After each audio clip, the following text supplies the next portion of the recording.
It is my very great honor to have this opportunity to introduce our next keynote speaker.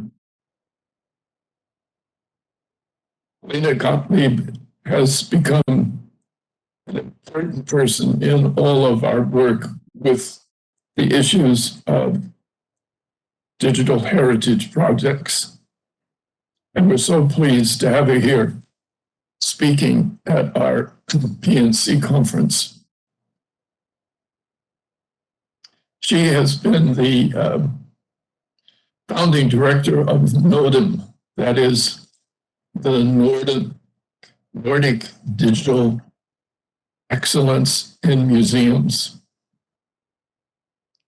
As well as that, she serves on the DIHA, which stands for Digital Intangible Heritage of Asia project. All important digital resources that we have. DIHA was done in part with Nanyang Technologies University in Singapore.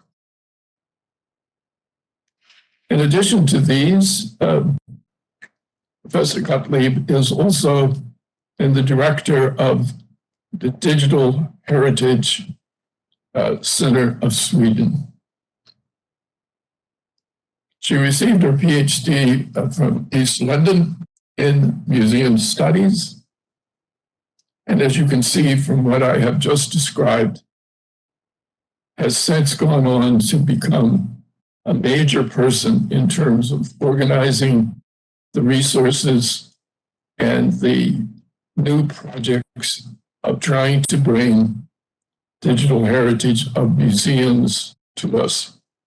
So, Professor Gottlieb, it's so good to have you here.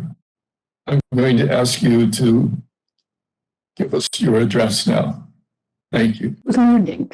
I am recording this lecture in Stockholm, in Sweden.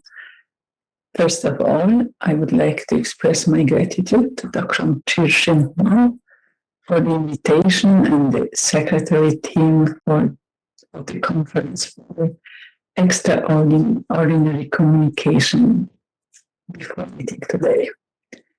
By accepting the invitation, I was glad that I had reason, pretext to look at the processes that I have been undergoing for 25 years and to find interconnections and the need of new perspectives.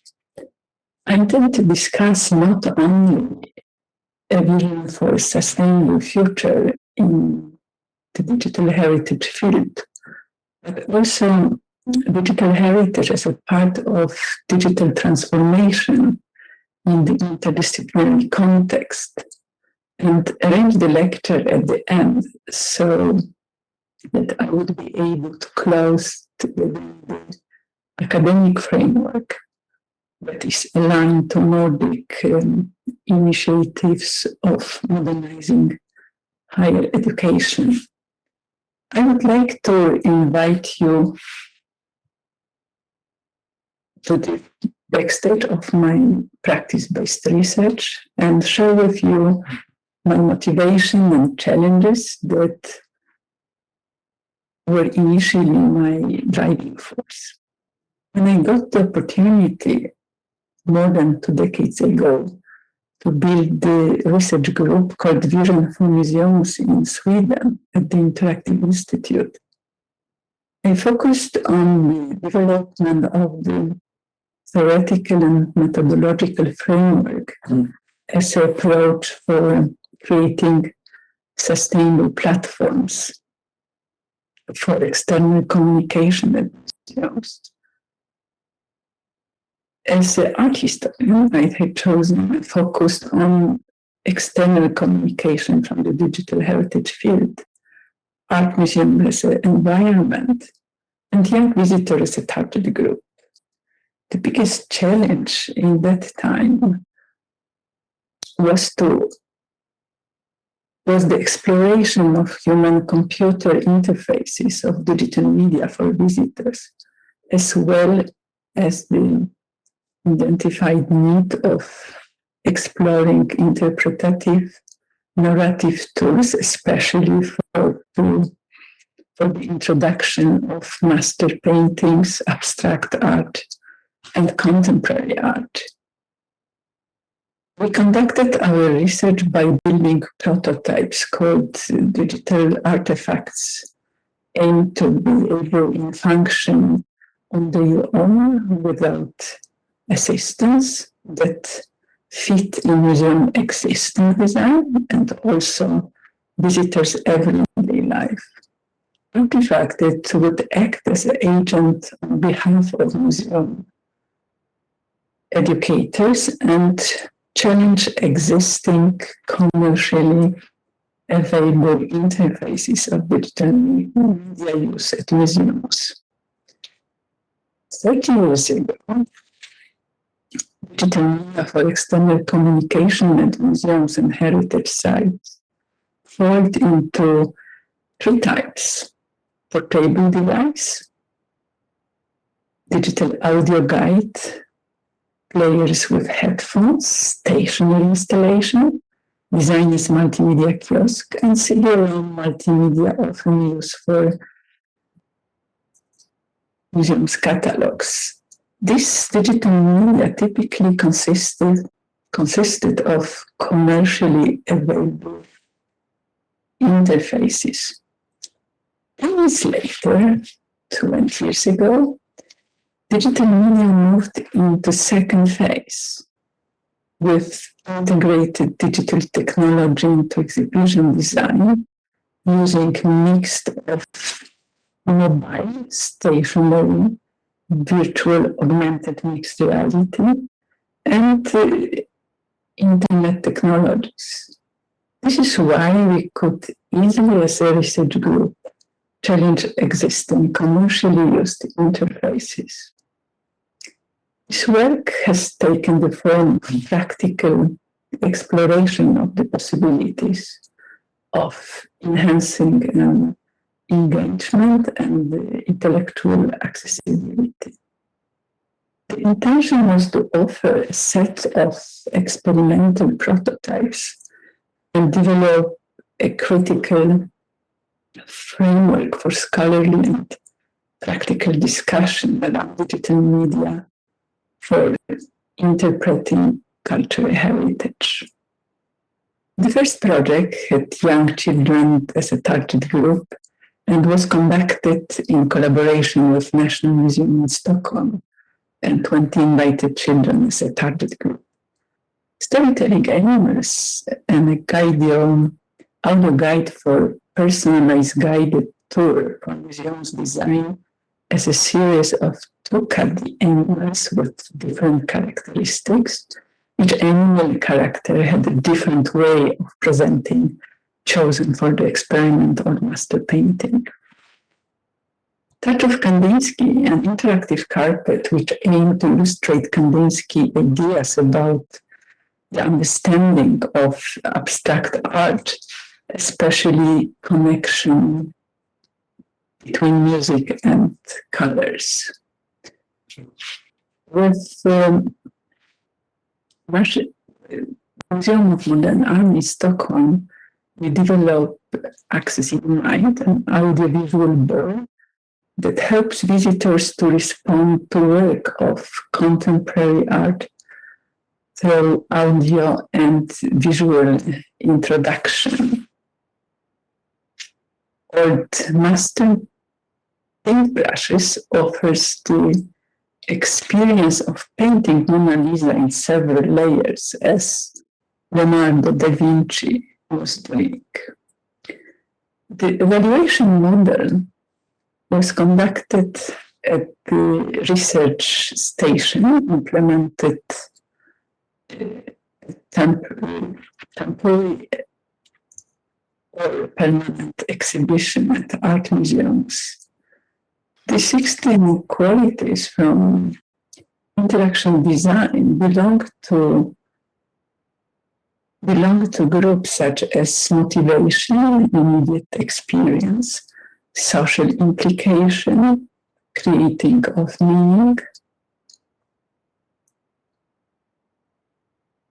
and structural qualities. This model, established 20 years ago by Nordic researchers, provided a holistic perspective for evaluation of engaging experiences, meaning-making tools, familiar design interfaces, and intuitive interaction. This evaluation using a museum exhibition as a scenario of a study has demonstrated that there is a great potential in the application of familiar design interfaces to experiential activities that augment visitors' engagement. The result shows that the most effective use qualities for the purpose of engagement and intellectual accessibility are playability, seductivity, relevance, plasticity, immersion, elegance, and meaning-making. For instance, playability, typically associated with games, provided one successful approach with which to build a prolonged interaction with the visitors.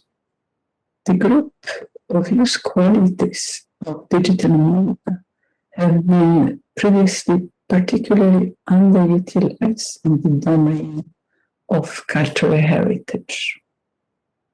I work in the crossroad of three knowledge fields: digital heritage, museum studies, and interactions design. Those explorative experiments were conducted in the cross-disciplinary and intersectoral landscape. As a methodological contribution, we applied design-oriented research, which supported and inspired a collaboration between professionals, where interpretative concept was a starting point, and target group were always involved in the processes. Sustainable knowledge transfer was one of the requirements of the Interactive Institute. Beyond applied research, we developed the conference forum called Nordic Digital Excellence in Museums, addressed to academia, ICT industry, and heritage sites. The conference forum offers repository with all contribution to the conferences during 12 years. The second action for sustainable knowledge was the publication of the know-how books, inspired by cookbooks publication from Exploratorium in San Francisco, in which all experiments were described and illustrated step by step. All these experiments of working in a collaborative project with ICT industry, professionals from cultural heritage, have resulted in strategies for academic curricula towards working interdisciplinary and applied research. 10 years ago, Digital Heritage Center that became a spin-off of Research Institute, and all activities regarding knowledge transfer to digital heritage were invited to Nordic program Knowledge Triangle, aimed to discuss sustainable knowledge transfer, increasing cross-sectorial partnership to achieve innovation and growth as a core agenda in modernizing higher education. Knowledge Triangle program was initiated by Education and Research Department in the Nordic Council of Ministries. That is an intergovernmental collaboration between ministries in the Nordic region. The program supported establishment of 4 Nordic and 7 senior Nordic networks within the fields of design, digital heritage, health, smart cities, smart energy, welfare, and entrepreneurship. Digital heritage were funded together with life sciences, engineering, social sciences from Nordic universities, Fudan University in Shanghai. All funded projects, research clusters, pilot course module aimed to stimulate collaboration and networks between stakeholders from research, education, and business sector.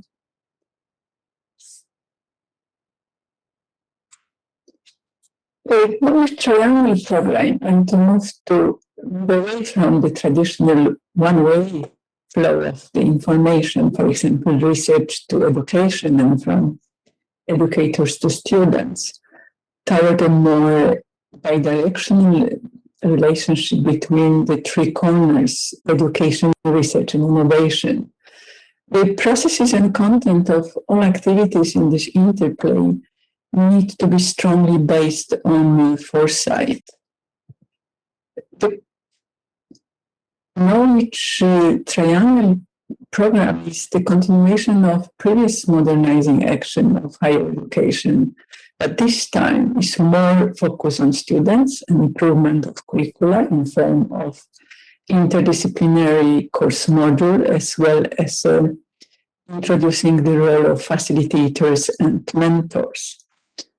For the first time, the future of digital heritage was discussed together with other fast-growing interdisciplinary fields under the umbrella term Knowledge Triangle as a means for modernizing higher education. A general definition of Knowledge Triangle is the interplay between education, research, and innovation. The core aim of Knowledge Triangle is to stimulate synergy between three corners of this triangle by creating specific initiatives and platforms for this purpose. Special emphasis is placed on research that directed at societal needs and a fast transfer of research outcomes to concrete useful innovation in academia, industry, and society. Most students today belong to entrepreneurial paradigm of university. Students are important actors in Knowledge Triangle framework, and unfortunately poorly introduced to this mindset, supporting interdisciplinary collaboration, collective impact, and also there exist barriers in collaboration with stakeholders in terms of language and time framework. External collaborators consider communication with academic work as necessary, but they perceive it as not simple. In 1999, Barton Clark suggested the concept of entrepreneurial university, where one of the most important principles is to work with actors outside of university. Throughout this process, knowledge is gained about societal needs and opportunities.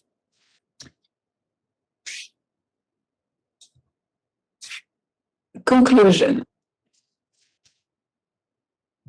Today, the biggest challenge for digital heritage and the other interdisciplinary knowledge fields lies in the development of better course modules that aim to outline interaction processes between education, research, and innovation, and contextualize higher education and research with society as a whole.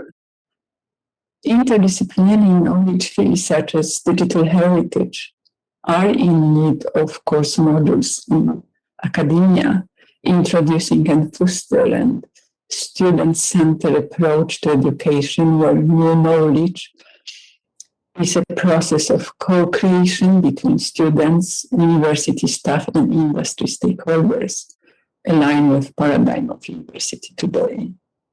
The digital heritage field is in need of an interdisciplinary consolidation of knowledge for all aspects of tangible and intangible heritage, for external and internal communication, and in all sectors, not only for interpretation that was my focus, but also in archiving, restoration, mapping, monitoring, etc.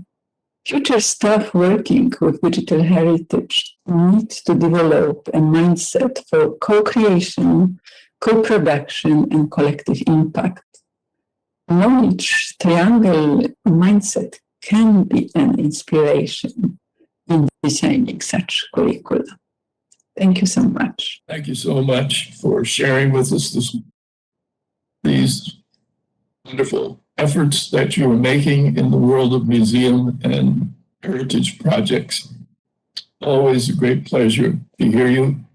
And I'm going to open this up so that other people, if they wish, can join in this discussion. Thank you again for your presentation today. Well, if people have questions for our speaker, please raise your hand and we'll go to those that have done so. I think, can we identify who's done that, Chris?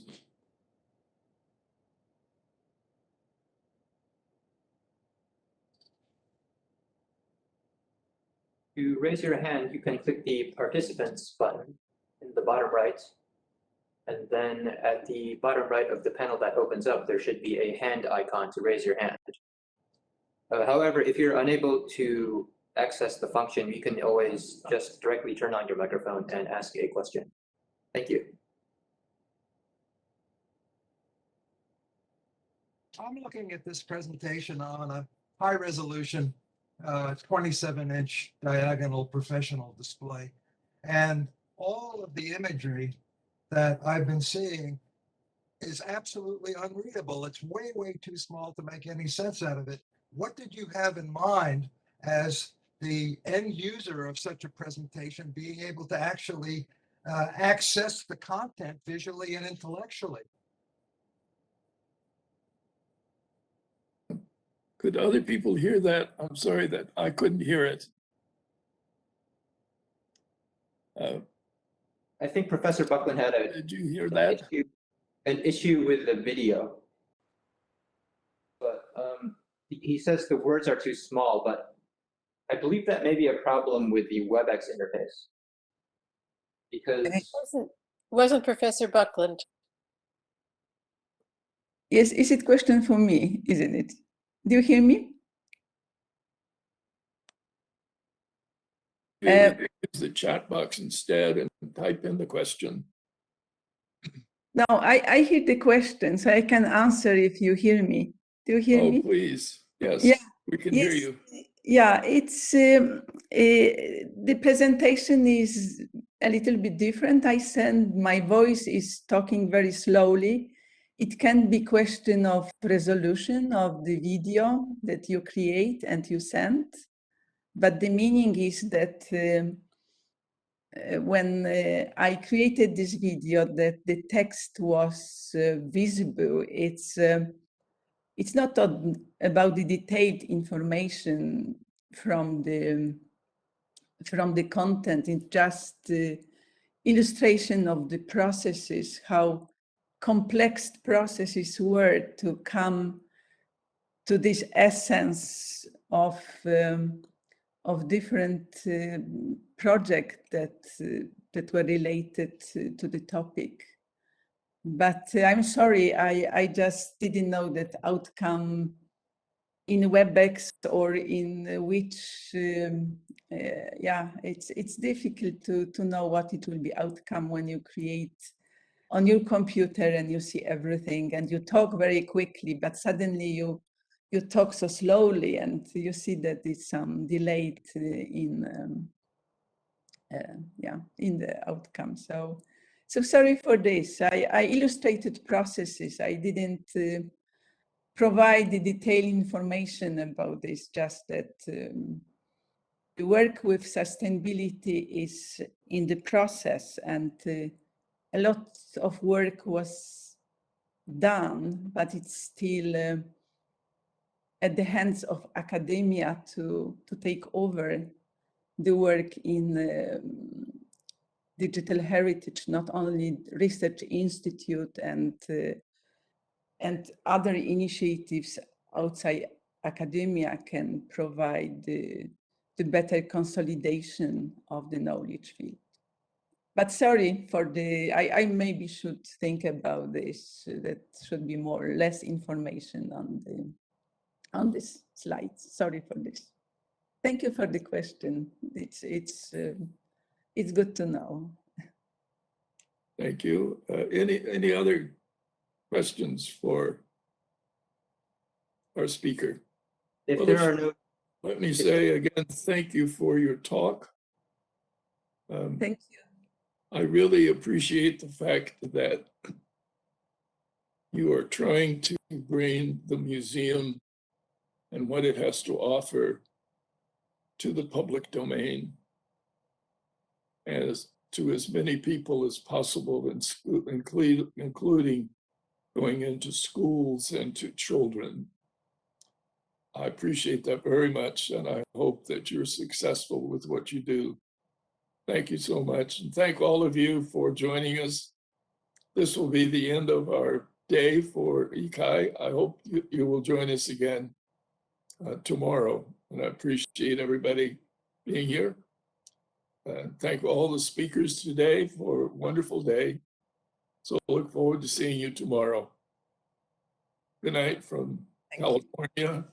Good morning from other places. And Thank you. we'll see you soon. Bye-bye.